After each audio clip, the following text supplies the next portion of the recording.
అనలా. ఎడ్డమంటే తడ్డమంటాడు యేసుక్రీస్తు. ఎప్పుడు కూడా పరీక్షించడానికి అనుకుంటా. నాకే జగా లేదు, ఆకాశ పక్షులకు గూళ్ళున్నాయి, నక్కలకు బొరియలున్నాయి, మనుష్య కుమారునికి తలవాల్చుకోండి, నువ్వెక్కడికి వస్తావురా పో. ఒకడిని రమ్మంటాడు, ఈడేం వస్తానంటే వద్దంటాడు, ఒకడినేమో రమ్మంటాడు, వాడు రాడు. వాడు అంటాడు మా డాడీ డెడ్ బాడీ ఉంది, వాడిని పాతి పెట్టుకోవాలా అంటాడు. ఒకడొచ్చి సద్బోధకుడా అంటాడు యేసుక్రీస్తు అని. ఏమంటాడు? ఎడ్డమంటే తడ్డి వేది కూడా ఒప్పుకోడు ఒక అంత తేలిగ్గా.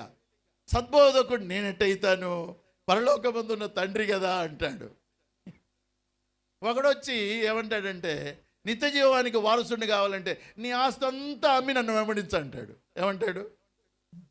ఒక పట్టాన్ని అర్థం కాడు. అందుకనే యేసుక్రీస్తు వారిని బాగా అర్థం చేసుకున్న వాళ్ళు ఆయన నుండి తప్పిపోరు. హల్లెలూయా.